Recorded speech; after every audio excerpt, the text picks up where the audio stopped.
ವಿವಾಹ ವಿಚ್ಛೇದನ ಅಂದರೆ ಡೈವರ್ಸ್ ಆದಮೇಲೆ ಹೆಂಡತಿಗೆ ಗಂಡನ ಆಸ್ತಿಯಲ್ಲಿ ಹಕ್ಕಿರುತ್ತಾ?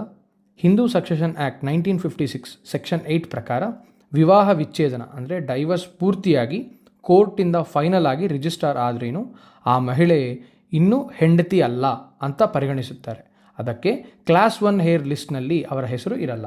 ಆದರೆ ವಿವಾಹ ವಿಚ್ಛೇದನ ಆದಮೇಲೆ ಗಂಡ ತೀರ್ಕೊಂಡ್ರೆ ಆವಾಗಲೂ ಆಸ್ತಿಯಲ್ಲಿ ಹಕ್ಕಿರಲ್ಲ.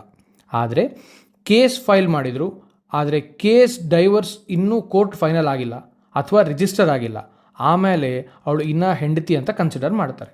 ಆಮೇಲೆ ಅವಳು ಕ್ಲಾಸ್ 1 ಹೇರಾಗಿ 100% ಹಕ್ಕಿರುತ್ತಾರೆ.